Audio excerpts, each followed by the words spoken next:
So obviously I'm going to go to my content collection, and you do need to be logged in. I don't know if y'all want to do this along with me or if you just want to watch me, and that's fine too. I know sometimes it feels like watching paint dry though when you're not doing it yourself, so feel free. All right, so I'm going to open up one and add content. And so we're going to create a velocity activity. So try the new multi feature. Okay. I did notice this is pod mode, and that was what Olu was talking about. And so that is, if y'all haven't looked at, have any of y'all noticed that? Because we did send that out that it was coming, and it was released over the break. And so if you have students, you will have the ability to actually assign students into group activities, and they'll be able to make one single submission as a group. So that's the point behind the pods. Since I don't have students, it does make it really hard to do that. So, but that's what this is for. Oh, I have to use this activity. Well, let me add that in, and then I'll show you at least the interface without students. So, this is a traditional drag and drop question. And then this one is the multi-statement. So this is our new one. And for the thing that my understanding of this is when you have multiple choice drag and drop, like matching, I don't know, back in the day, if y'all remember, like if you had a list of things on the side and you know, as a kid, you'd cross them off as you matched them up. And if you got two wrong, if you got one wrong, you're going to wind up getting two wrong, that kind of thing. So this is built so that you can make a guess and not get so many things wrong at one time. It is also designed so that final feedback can be given to the students so that you can even build it. I know, Katrina, for you, this might be a really good thing. And I forget, Makisha, if you teach math, but I do think if you're teaching math, especially algebra, which not my jam, but you know, how you have to do things in a specific order, you could set this up so that you could say, with this equation, I need to multiply the things in parentheses first. And, you know, so it kind of builds as it goes. So it's a learning activity as opposed to just having a simple drag and drop and hopefully we match it up. So, I'm going to do something simple. So I've had crayons on my mind because I taught art. So let's say, and I always think of Roy G. Biv. Do you guys know Roy G. Biv? Okay.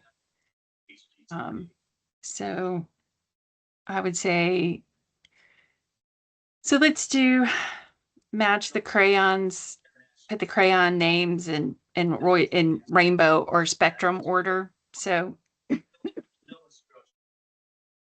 the first color would be,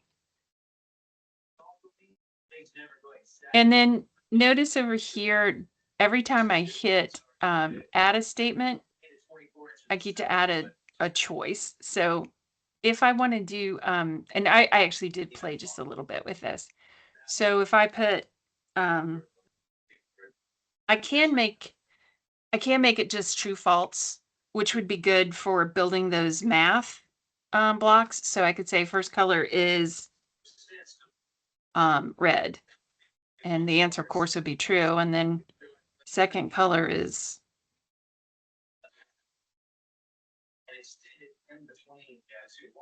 indigo, which is false.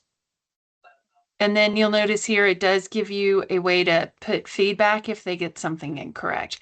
Because I think that would actually be really good.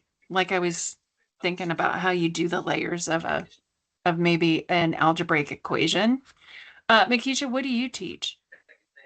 So I'm instructional technology, K through 5. So I work with all of the teachers. Okay. So I am, as you're doing this, I'm thinking about how it can be integrated into curriculum at different levels. Oh, Like, I love that. different yeah, in the different contexts. So I'm watching and I have questions. Well, we're learning together, right? So this is good. Yes. Yes.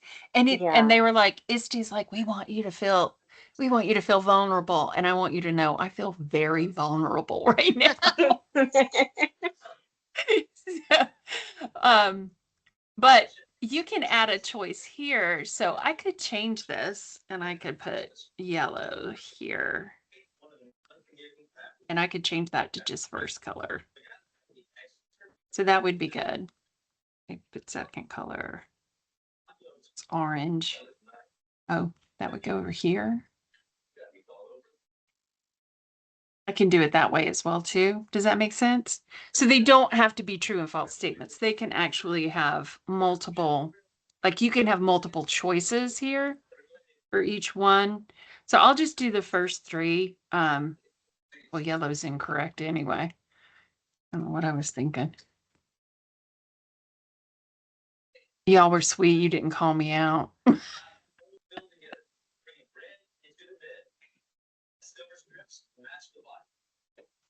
And then that would be A. All right. Students can use the drag and drop feature, which is nice. I like this one that in the very end, they could put the statements. It will actually put everything in the correct order. So, and then shuffle the options. And I really do love the ability to give them some information about final feedback. So it's that last little like what you should have taken from this exercise. So um, you could just do feedback for now. So just to see what this looks like.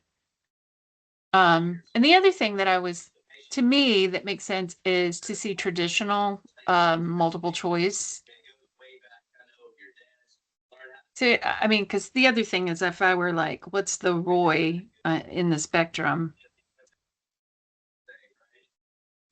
So if I did it this way with a traditional one and I went yellow, orange, green, I could have different answers so that we're much more.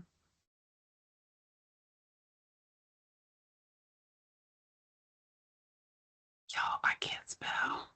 It's because I'm very vulnerable.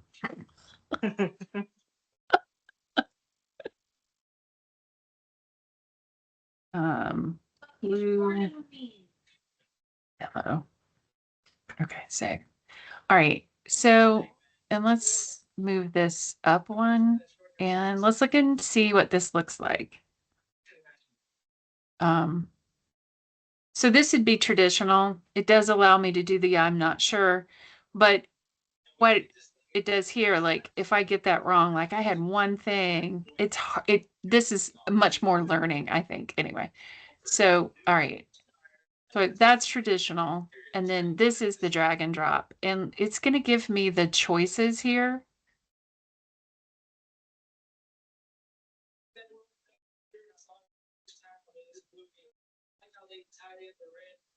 And eventually it will put everything in because it will shuffle them, but it does in the end put them in the right order. So that was just, does it kind of make sense how this could be a useful learning tool within the classroom? Hmm. Okay. I appreciate that. Okay. I'm sitting here Um, while you're doing it. I'm sitting here making one for my kids, trying it out of what they're learning right now. So this is great. do you mind sharing the code? When Well, I do not mind sharing the code. It'll take me just a minute to finish No problem. No problem. making it, Because but yeah. we got like 2 minutes, but then maybe when we come back, you can do that in the main. But so if I use this activity, it said use the activity. So I did that. Okay. Now it says it should be able to give me. Did you notice when I said use this activity, all of a sudden it shows all 34 students? And so I can manage student groups. And that's a part of this pod. So I'm clicking on the pod and it's disabled. So I'll enable it. And now that pod mode is going green. Um, I can allow these students to organize themselves so they could make their own little pods. I can put them into pods. And this is the part that I haven't done yet. and I'm just dragging them into a pod. And look at how they get different animals when you drag them in. I'm like, that's cute. Um, Hmm. Do they allow for pictures to be used in the questions, not question in the answers? So I'm thinking for like our littlest learners who got may you. not So be able to read. I wonder. I didn't see. I didn't I don't see think that so. yet. And that is a great question. And if you wouldn't mind dropping that question in the chat so it will remind me to record that. Um, because I as I was doing it too, because I was thinking that would be great if I could just put a crayon up there, right? As opposed to writing it out. And you're exactly right. Our youngest learners would need to know that. So absolutely. Um, cancel. Wants me to delete. I don't want to, oh, I think I deleted it. Oh, great. Um, but this is really cool because these kids can actually decide who is in charge of the group. Did you notice how I'm dragging them? So now,